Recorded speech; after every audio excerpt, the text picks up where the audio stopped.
Bonjour à tous, j'espère que vous allez bien. On se retrouve sur ma chaîne pour un style de vidéo que j'ai pas fait très souvent malgré mes promesses. Je vais vous parler, comme vous l'avez vu au titre, d'une série que je viens juste de terminer et dont voilà, j'ai très envie de vous parler. Il s'agit des Chroniques lunaires de Marissa Meyer,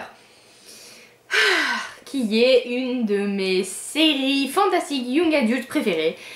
Si c'est pas ma série de fantastique young adult préférée, voilà, j'en ai jamais trop parlé sur ma chaîne, je m'en suis rendu compte alors que c'est des livres que j'idolâtre. Et là, avec la sortie de Winter, il est lourd. Avec la sortie de Winter, fallait absolument que je tourne une vidéo là-dessus, on est d'accord. La série est composée de 4 tomes et de pas mal de nouvelles au final, dont 1, 2, 3 ont été traduits en français pour l'instant. Au niveau des tomes de l'histoire principale, on va dire, le premier tome est Cinder et raconte l'histoire de Cendrillon. Le deuxième tome est Scarlett et raconte l'histoire du petit chaperon rouge. Le troisième tome est Cress et raconte l'histoire de Réponse. Et le dernier est sur Winter, Blanche-Neige. Voilà. Et si au cas où vous ne l'aurez pas compris et que vous ne le sachiez pas déjà, parce que bon, je fais cette vidéo, je vais vite passer sur l'histoire, mais je pense que quand même la plupart d'entre vous connaissent cette série. Il s'agit d'une série de réécriture de contes de fées. Très rapidement, je vais vous présenter chaque tome. Le cadre est posé dans le premier tome qui est Cinder, à savoir au passage que la couverture va changer, en tout cas dans la prochaine édition qu'ils vont faire, il va y avoir une nouvelle couverture, je l'ai vue, elle est splendide, elle est encore plus belle que celle-là, mais c'est pour cadrer avec le reste des séries, c'est-à-dire qu'on va voir une fille, une princesse quoi, on va voir l'héroïne, alors qu'ici vous voyez on n'a que un aspect de l'héroïne, hein. C'est pour coller avec le reste des tomes et faire un peu plus uniforme. Elle est très belle cette couverture, elle est au dos là de Winter, je sais vraiment pas si vous allez la voir, elle est là. Mais sachant que elle ne ressemble pas du tout à Cinder. Parce que Cinder, c'est quelqu'un qui vit à Néo-Bégine, qui est donc une sorte de ville dans un monde un peu futuriste en fait. Il y a eu la 4e guerre mondiale et après ça, les états de la Terre se sont... je sais pas trop comment on pourrait dire, se sont formés différemment, voilà. Et Cinder habite dans l'empire de Néo-Bégine. Non, l'empire oriental, dans la ville de Néo-Bégine, je vais y arriver. Et eh bien c'est une cyborg, voilà, Cendrillon cyborg, au cas où vous ne le sauriez pas déjà, hein. On voit là un petit peu le pied bionique de Cinder, qui ne ressemble pas du tout à ça dans le livre, là encore. Passons. Bref, Cinder, c'est la cyborg qui est bonne, un peu bonne à tout faire dans sa famille. Elle a été recueillie vers l'âge de 11 ans par une famille qu'elle ne connaissait absolument pas. Un homme qui est venu la chercher en Europe et la ramener dans cet endroit pour, on comprend après, un petit peu la cacher quoi. Et Cinder n'a aucun souvenir de sa vie avant ses 11 ans. Et elle ne sait pas du tout... ce qui est arrivé à ses membres qui lui manquent et pourquoi est-ce qu'elle est une cyborg, puisqu'elle a un pied bionique, une main bionique et un cerveau, un ordinateur dans le cerveau, enfin bref. Et elle va rencontrer Kaito, l'empereur Kaito, du moins le prince pardon Kaito, qui est le prince de ses rêves, hein, Sky, sur son stand de mécanicienne au marché. Et voilà quoi, elle va se rendre compte que elle n'est pas la cyborg qu'elle pensait être. Elle va aller au bal, elle va perdre plus que sa chaussure, mais voilà, c'est une super série, donc forcément que l'histoire est géniale. Après, sincèrement, des 4 tomes, c'est le tome que j'aime le moins. Parce que c'est de mieux en mieux, cette série est de mieux en mieux. Chaque tome est meilleur que le précédent. Donc voilà, ne vous arrêtez pas au premier tome, même si il reste excellent, hein. On va pas dire ça, on va pas dire qu'il n'est pas bien, ne me faites pas dire ce que je n'ai pas dit, hein. Il est vraiment très bien. Et voilà, il arrive plein de choses à Cinder, dans un monde assez étrange, puisqu'il y a des androïdes qui se mêlent à la population, que les cyborgs sont considérés comme des sous-êtres. Et Cinder, elle va bouleverser tout ça et c'est vraiment très bien. Je vais pas trop en révéler dans chaque tome de toute façon parce que les histoires se suivent. Même si nous suivons d'autres héroïnes dans les tomes d'après, on va retrouver Cinder tout au long de la série. Donc voilà pour ce personnage et pour ce premier tome. Dans le second tome, nous suivons Scarlett. Scarlett est une jeune fille française qui habite plutôt avec sa grand-mère Michel Benoît dans une ferme en France. Hein. Et un jour, sa grand-mère va disparaître et elle va croire que Lou, un garçon un peu bizarre et très animal, si vous voyez ce que je veux dire, elle va croire qu'il l'a kidnappé et elle va le suivre et finalement on va se rendre compte qu'il ne l'a pas kidnappé et ils vont en quelque sorte s'associer pour la retrouver. Voilà pour le pitch très rapidement. J'ai vraiment adoré ce deuxième tome, j'ai adoré Scarlett, j'ai adoré Lou. Je pense que si vous l'avez vu, si vous l'avez lu, pardon, vous comprendrez ce que je veux dire quand je dis que ce sont deux personnages très intenses et que leur relation est aussi très intense. Voilà, ils vont vraiment très bien ensemble et j'aime beaucoup ça, j'aime beaucoup l'aspect un peu animal qu'on va retrouver dans ce tome-ci. Et j'adore le caractère de Scarlett qui est une héroïne fonceuse qui n'a pas peur de rien, avec un caractère bien trempé. Et qui va pas se laisser dominer par Lou, hein, qui, on le rappelle, est une sorte de mâle alpha, donc c'était trop bien. Sachant que l'intrigue principale qui est présente depuis Cinder, avec l'arrivée du peuple lunaire sur la Terre, etc., se poursuit dans ce tome-là et qu'on va continuer à voir Cinder et que, en fait, pour dire clairement les choses, Scarlett va rencontrer Cinder et elles vont un peu s'associer puisque c'est le principe de la série en fait. Là pour le coup je vous spoil pas vraiment, hein. C'est le principe de la série. Et c'était un super second tome et trop bien. Dans le troisième tome on va suivre Cress. Alors Cress c'est un peu l'opposé de Scarlett et pourtant je les aime toutes les deux autant. Cress est une jeune fille qui a été exilée, non pas dans une tour très haute, mais dans un satellite en orbite autour de la Terre. C'est une sorte de pirate informatique, de hacker, au service de la reine de la Lune. Bien qu'elle n'ait pas vraiment le choix, en fait, elle a grandi dans ce satellite depuis toujours. Et un jour...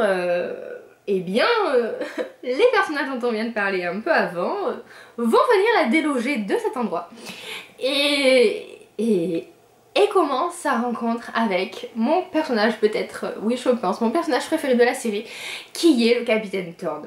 Thorn qu'on voit dès le tome 2 dans Scarlett. Et là, avec Cress, c'est trop génial quoi. Voilà, je pense que Cress c'est peut-être mon tome préféré de toute la série parce que j'ai adoré le duo qu'ils forment tous les deux. Cress est une jeune fille très timide qui ne connaît absolument rien du monde extérieur à part ce qu'elle a vu sur ses écrans et encore tout ça c'était filtré. Elle n'a aucune confiance en elle, elle est très naïve alors que Thorn c'est une sorte de voleur interplanétaire qui est recherché partout. Moi, je le comparerais à un Indiana Jones un peu loser, voilà.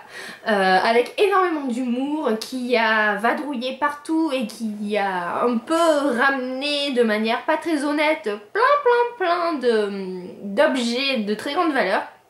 D'où le fait qu'il soit poursuivi et chassé sur la Terre quoi. Et tous les deux ça forme un duo vraiment détonnant et très touchant parce que bien sûr que Thorn va très vite la prendre sous son aile et je les adore tous les deux et c'était trop bien. Sachant que ce tome-ci commence à être un peu plus gros que les tomes précédents, hein. Je vous montre vite fait voilà, la différence de taille parce que dans Cress on commence vraiment à rentrer dans le vif du sujet au niveau de l'intrigue principale et on va toujours suivre Cinder, Kaito, Lou et Scarlett. Donc du coup, à chaque fois ça fait du monde qui se rajoute, d'où le fait que Winter soit si gros, hein, parce que Winter 1000 pages, finalement, après l'avoir lu, je comprends pourquoi il fait 1000 pages. Bref, Winter, c'est l'histoire de Blanche-Neige. C'est-à-dire que Blanche-Neige, mais sur la lune, puisque Winter est la belle-fille de Levana, qui est la méchante de l'histoire et la reine de la lune. Et bien Winter est un peu beaucoup cinglée, c'est-à-dire que elle a des hallucinations très morbides et elle perd la tête, hein. Clairement, Winter elle n'est pas très saine d'esprit.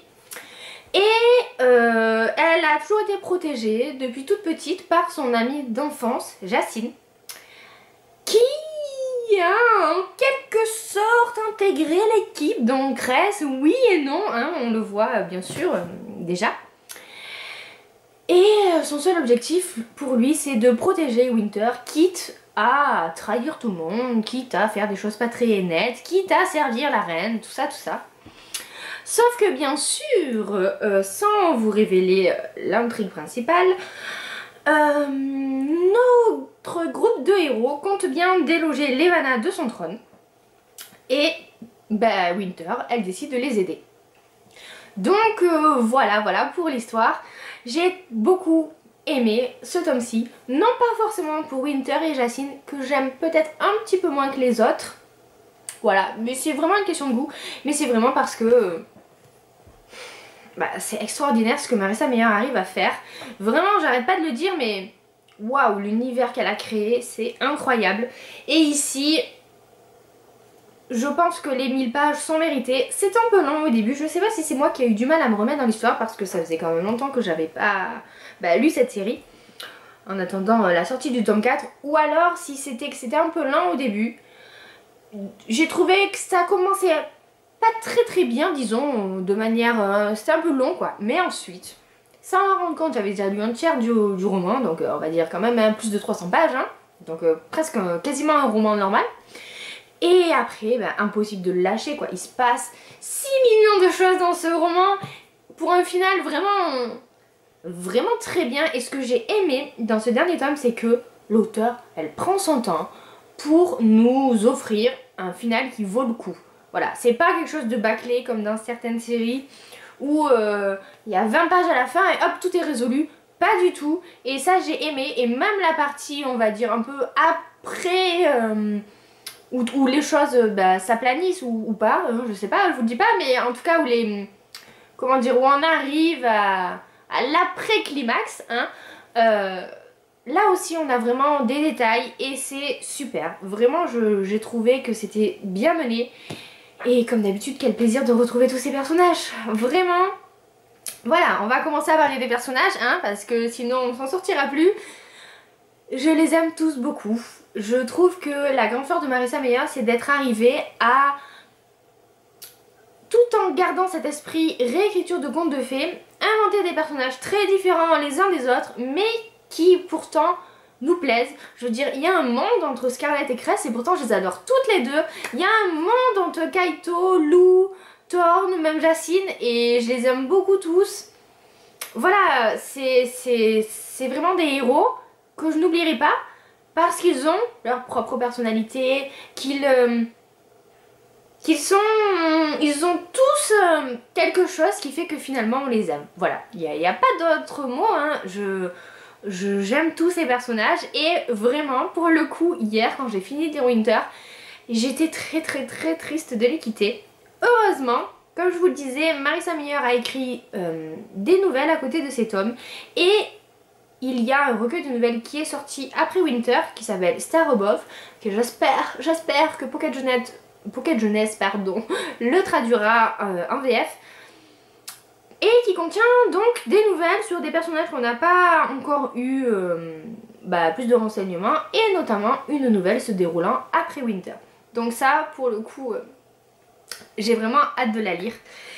Bref, tout ça pour dire que les personnages sont extraordinaires et l'univers créé est vraiment très bien. Moi je trouve que la plus grande force de cette série, c'est d'avoir réussi à mêler tous ces contes de fées, se les approprier, mais retrouver quand même les caractéristiques et les petites étapes clés qu'on connaît de chacun de ces contes. Et d'ailleurs, au passage, je dois avouer qu'avec Cress, j'ai appris le véritable conte de Réponse qui n'a absolument rien à voir avec le Disney. Et du coup, bah, c'est bien quoi, je trouve que c'est cool quoi, on apprend des choses même en young adulte, donc voilà, moi je dis que demander de plus quoi. Et vraiment passionnante, qui arrive à lier tous ces univers différents, tous ces contes différents, finalement dans une histoire qui tient la route et qui est vraiment originale. Petit bémol pour, dans le tome 4, dans Winter, la description de la cour lunaire et de ses mœurs, parce que j'ai trouvé que ça ressemblait un petit peu trop aux mœurs du Capitole dans Hunger Games. Ceux qui ont lu le livre, je pense que vous comprendrez ce que je veux dire. Mais à part ça, vraiment, c'est quelque chose qui, je pense, n'a été jamais fait, et qui est pour moi du jamais vu en tout cas. Et j'ai trouvé que c'était vraiment très bien construit. Pour un young adulte, c'est du haut niveau quoi. Je pense que ce sont des romans qui ne plairont pas qu'aux ados.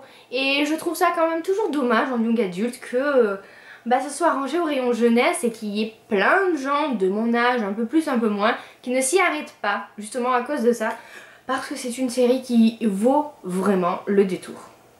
Je ne vais pas parler pendant 100 ans et blablater pour ne rien dire, vous l'aurez compris. C'est une série coup de cœur. Il n'y a pas d'autre mot, j'ai un énorme coup de cœur pour cette série. Je l'ai terminée et je peux dire que intégralement, globalement, elle vaut vraiment le détour, elle vaut le coup. Je pense que la plupart d'entre vous la connaissent et je pense que beaucoup d'entre vous ont déjà lu ces tomes, au moins déjà le premier ou le deuxième. Mais ne vous arrêtez pas, et pour ceux qui ne les auraient pas lus, procurez-vous-les et lisez-les parce que ça vaut vraiment le coup. C'est une série de très grande qualité. Voilà, c'est tout pour cette série et c'est tout pour cette vidéo. Je n'ai pas parlé des 3 nouvelles qui sont sorties en français pour la simple raison que je vous en ai parlé dans ma vidéo précédente, dans mon update lecture précédent. Si ça vous intéresse, allez jeter un coup d'œil, mais je les ai beaucoup aimées aussi, et notamment la nouvelle sur Levana, qui est donc la méchante de la série, qui, je pense, est très intéressante à lire pour continuer la série. N'hésitez pas à me dire dans les commentaires si vous aussi vous connaissez cette série, si vous l'avez lue ou pas, si je vous ai donné envie de la lire ou pas, et puis si vous avez d'autres réécritures de contes à me conseiller. Franchement, je suis preneuse parce que j'adore ça. Et au passage, petite info, n'hésitez pas à aller faire un tour sur le forum Boulevard des Passions, sur lequel je suis administratrice, parce que nous avons changé de graphisme et que franchement ça vaut le coup d'œil. Sur ce, moi je vous laisse, je vous embrasse bien fort, je vous souhaite de très bonnes lectures et à bientôt dans une prochaine vidéo. Lilalou. Bonjour à tous, j'espère que vous allez bien. On se retrouve sur ma chaîne. Oui, forcément qu'on est sur ma chaîne, oui. Mes chats qui mettent le bronze, comme d'hab. Ça paye comme jamais. Et comme jamais. Bonjour à tous, j'espère que vous allez bien. On se retrouve dans un style de vidéo que je n'ai pas fait depuis très longtemps et je crois que j'ai fait qu'une seule fois sur ma chaîne. Mais c'est pas grave, justement, tant mieux. Il s'agit, qu'est-ce que c'est que ce reniflement que je viens de faire? Oh non. Putain, c'est glamour hein. Oh là là, c'est catastrophique. On recommence. Wouh.